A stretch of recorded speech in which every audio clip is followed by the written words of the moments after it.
हर हर महादेव। गणेश चतुर्थी पर मूर्ति स्थापना और मंत्रों का महत्व कहानी समेत। गणेश चतुर्थी पर किन मंत्रों का जाप करें, चलिए जानते हैं। गणेश चतुर्थी का पर्व भारत में अत्यंत श्रद्धा और भक्ति के साथ मनाया जाता है। इस दिन भक्तगण घर में मिट्टी की गणेश मूर्ति लाते हैं और विधि पूर्वक उनका पूजन करते हैं। मूर्ति स्थापना का महत्व केवल एक धार्मिक कर्मकांड नहीं, बल्कि एक गहन कथा और परंपरा से जुड़ा हुआ है। प्राचीन कथा के अनुसार एक बार देवी पार्वती ने स्नान के समय अपने उपटन की मिट्टी से एक बालक की आकृति बनाई और उसमें प्राण फूंक दिए। यह बालक उनका पुत्र बना, जिसे हम गणेश के रूप में जानते हैं। तो ये थी गणेश जी के जन्मदिन की बात। पार्वती ने गणेश को आदेश दिया कि जब तक वह भीतर है कोई भी अंदर प्रवेश न कर सके। इसी समय भगवान शिव वहां पहुंचे और भीतर जाना चाहा, किंतु गणेश ने उन्हें रोक दिया।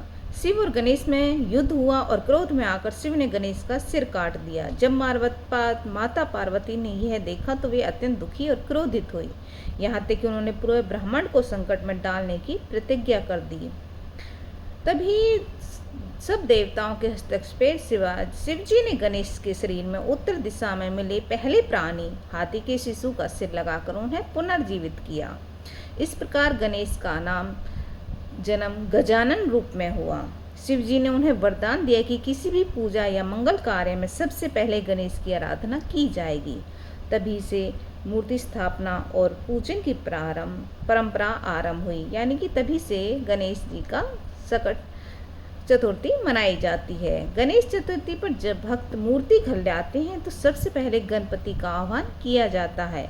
इस आह्वान के समय निम्न मंत्र बोले जाते हैं। ओम गणपते नमः आवाहयामि स्थापयामि। इसका अर्थ है कि हे गणेश जी, हम आपको यहाँ सादर आमंत्रित करते हैं और इस आसन पर प्रतिष्ठित करते हैं। इसके बाद स्नान और शुद्धिकरण का अनुष्ठान होता है, जिसमें मंत्र ओम अपवित्र पवित्रो वा सर्वस्थम गतौमि वा से स्मृति पुंडरीकाक्ष से ब्रह्मचर्य का आदि जाप करते हैं। इससे वातावरण और पूजन सामग्री शुद्ध मानी जाती है। मूर्ति को आसन देने के समय ओम श्री गणेशाय नमः आसनम समर्पयामि मंत्र का उच्चारण किया जाता है। इसी प्रकार जल अर्पण करते हुए ओम गणपते नमः पाद्यम समर्पयामि बोला जाता है। आचमन, स्नान और वस्त्र अर्पण के समय भी क्रमशः मंत्रों का जाप किया जाता है, जैसे ओम गणेशे नमः आचमनीयम सर्पम यामी और ओम गणेशे नमः स्नानम सर्पम यामी। इसके बाद गणेश को वस्त्र अर्पित कर मंत्र बोला जाता है ओम गणेश नमः वस्त्र सर्पम यामी।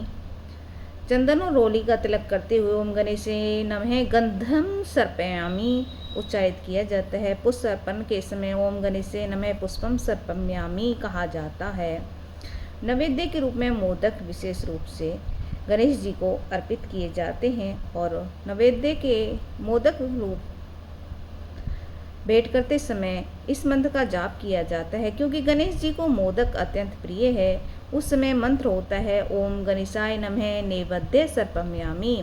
दीप और धूप अर्पण के समय क्रमशः ओम गणेशे नमः दीपम सर्पयामि और ओम गणेशे नमः धूपम सर्पयामि बोला जाता है। अंत में आरती उतारी जाती है और गणेश जी का पूजन पूर्ण होता है। इस पूरी प्रक्रिया का आधार वही कथा है जिसमें शिव जी ने गणेश जी को प्रथम पूज्य घोषित किया। मूर्ति स्थापना के समय मंत्रों का जाप केवल विधि नहीं, बल्कि भगवान गणेश को स्मरण करके उनका नाम जपा जाता है। यह भाव प्रकट करता है कि जिस प्रकार से पार्वती ने गणेश को जीवन और आदर दिया, उसी प्रकार हम भी अपने जीवन में हर कार्य की शुरुआत गणेश के नाम से करें, ताकि हमारे सभी विघ्न दूर हों और सफलता प्राप्त हो। इस तरह मूर्ति स्थापना में मंत्र जाप और कथा दोनों का गहरा संबंध है, जो भक्त और भगवान के बीच अदृश्य बंधन को और भी प्रकट बनाता है। तो आपको ये कथा गणेश चतुर्थी की अवश्य ही सुननी चाहिए। हर